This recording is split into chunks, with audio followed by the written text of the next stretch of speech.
ସମସ୍ତଙ୍କୁ ପ୍ରେଜ୍ ଦ ଲର୍ଡ। ପ୍ରଭୁଙ୍କର ମହାନ ନାମରେ ଧନ୍ୟବାଦ ହେଉ। ଏହି ଚ୍ୟାନେଲରେ ଆପଣମାନଙ୍କୁ ସ୍ୱାଗତ ଜଣାଉଅଛି। ଆଜିର ବିଷୟ ହେଉଛି ପ୍ରଭୁଙ୍କର ଶାନ୍ତି କ'ଣ ଅଟେ, ଶାନ୍ତି ମାନେ କ'ଣ ଅଟେ।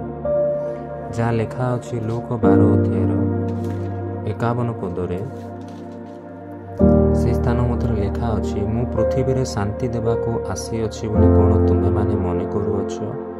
ମୁଁ ତୁମମାନଙ୍କୁ କହୁଅଛି ନା, ବରଂ ଭେଦ ଜନ୍ମାଇବା ପାଇଁ ଆସିଅଛି। ପ୍ରଭୁ ଏ ସ୍ଥାନରେ କହିଲେ, ମୁଁ ପୃଥିବୀରେ ଶାନ୍ତି ଦେବାକୁ କ'ଣ ଆସିଅଛି କି ବୋଲି କହିଲେ। ଏହାର ଅର୍ଥ ହେଉଛି, ଯୀଶୁଖ୍ରୀଷ୍ଟ କହିଲେ, ମୁଁ ପୃଥିବୀରେ ଶାନ୍ତି ଦେବାକୁ ଆସିନାହିଁ।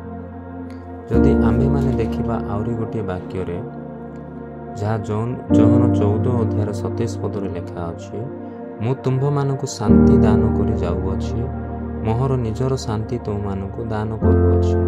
ଜଗତ ଯେପରି ଦାନ କରେ, ମୁଁ ତୁମମାନଙ୍କୁ ସେପରି ଦାନ କରୁନାହିଁ। ତୁମମାନଙ୍କ ହୃଦୟ ଉଦ୍ବିଗ୍ନ କି ଭୟଗ୍ରସ୍ତ ନ ହେଉ। ଏ ସ୍ଥାନ ମଧ୍ୟରେ ପ୍ରଭୁ କହନ୍ତି, ମୋହର ନିଜର ଶାନ୍ତି ଦେବି ବୋଲି କହିଲେ। ତ ଏ ସ୍ଥାନରେ ଯେତେବେଳେ କହୁଛନ୍ତି ପ୍ରଭୁ, ଏହା କେତେବେଳର କଥା, କେଉଁ ସମୟର କଥା?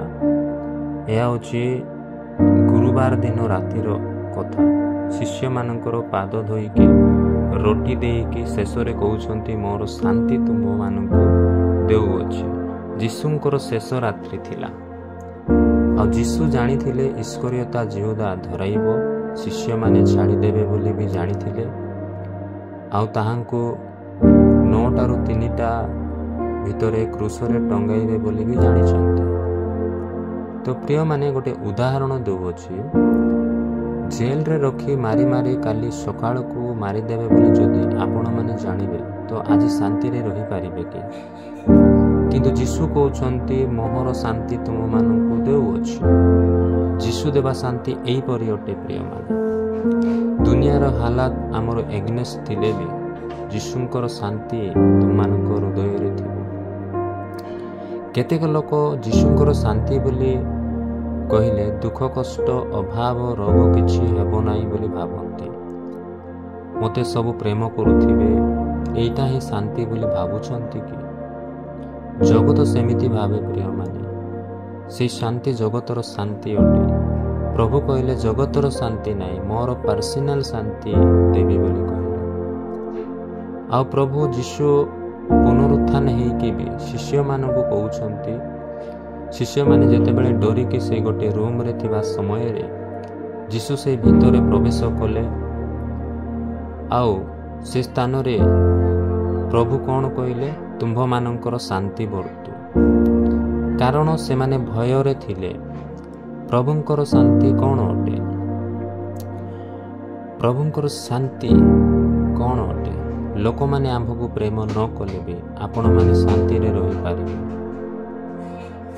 ଲୋକ କହିଲେ ବି ପ୍ରଭୁଙ୍କ ଦୃଷ୍ଟିରେ ଠିକ୍ ଥିବାର ଅଛି। ଏଇଟା ହେଉଛି ପ୍ରଭୁଙ୍କର ଶାନ୍ତି।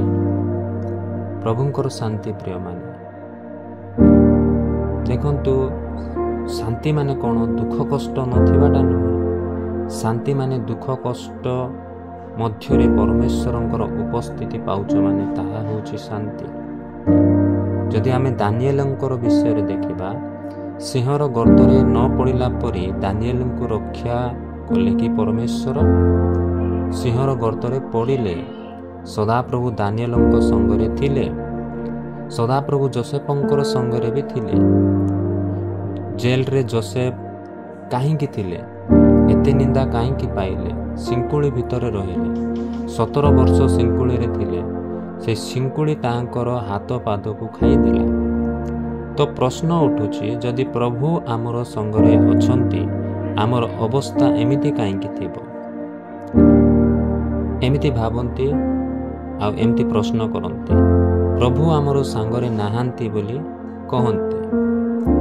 କିନ୍ତୁ ପ୍ରଭୁ ଯୋସେଫଙ୍କର ସାଙ୍ଗରେ ସେଇ ଅବସ୍ଥାରେ ବି ଥିଲେ, ସେଇ ନିନ୍ଦାରେ ବି ଥିଲେ, କାରାଗାରରେ ବି ଥିଲେ, ମାଡ଼ ଖାଇଲା ବେଳେ ବି ଥିଲେ। ତ ଏମିତି ଯଦି କୁହାଯାଉଛି, ତାହେଲେ ସେମିତି ଥିଲେ କ'ଣ ଫାଇଦା ବୋଲି କହନ୍ତି ଅନେକ ଲୋକ। ତାର ଅର୍ଥ ହେଉଛି, ଆମର ଦୁଃଖିତ ଅବସ୍ଥା, ନିନ୍ଦା ଅବସ୍ଥା ଶେଷ ନୁହେଁ ପ୍ରିୟମାନେ। ଆମ୍ଭମାନଙ୍କର ଶେଷ ଅବସ୍ଥା ଗୌରବଯୁକ୍ତ ଅବସ୍ଥା ଅଟେ। ଏହି ଅବସ୍ଥାରେ ବି ପ୍ରଭୁ ଆମମାନଙ୍କୁ ଛାଡ଼ି ନାହାନ୍ତି। ତେଣୁକରି ଆମ୍ଭେମାନେ ପ୍ରଭୁଙ୍କୁ ଚିହ୍ନିବାର। ଆଉ ଯେତେବେଳେ ପବନ ଝଡ଼ ଆସିବା ବେଳେ ଯୀଶୁ ପାଣି ଉପରେ ଚାଲି ଚାଲି ଗଲେ, ଯୀଶୁ ତାହାଙ୍କର ଲୋକମାନେ ସମସ୍ୟା ଦୁଃଖରେ କଷ୍ଟରେ ଥିଲାବେଳେ ପ୍ରଭୁ ଉପସ୍ଥିତ ହେଲେ। ପରମେଶ୍ୱର ଆମମାନଙ୍କୁ ପରିତ୍ୟାଗ କରିବେ ନାହିଁ। ପ୍ରିୟମାନେ, ସୁସ୍ଥତା ପ୍ରଭୁଙ୍କର ଲକ୍ଷ୍ୟ ନୁହେଁ। ପ୍ରଭୁ ଆମମାନଙ୍କୁ ପରିତ୍ରାଣ କରିବେ। ପ୍ରଭୁକୁ ଯେ ପ୍ରକାର ଆମେ ଛାଡ଼ି ନ ଦେଉ, ପ୍ରଭୁଠାରୁ ଯେ ପ୍ରକାର ଆମେ ଅଲଗା ନ ହୋଇଯାଉ, ଆମେ ପ୍ରଭୁଙ୍କୁ ଧରି ରଖିବା, ଆମେ ପ୍ରଭୁଙ୍କଠାରେ ରହିବା, ପ୍ରଭୁଙ୍କଠାରେ ପ୍ରାର୍ଥନା କରିବା, ପ୍ରଭୁଙ୍କଠାରେ ଲାଗି ରହିବା, ତାହେଲେ ଆମମାନଙ୍କୁ ପ୍ରଭୁ ପରିତ୍ରାଣ କରିବେ ଆଉ ଆମ୍ଭମାନଙ୍କୁ ମୁକ୍ତ କରିବେ। ପ୍ରଭୁ ଏହି ବାକ୍ୟ ଦ୍ୱାରା ଆମମାନଙ୍କୁ ଆଶୀର୍ବାଦ କରନ୍ତୁ।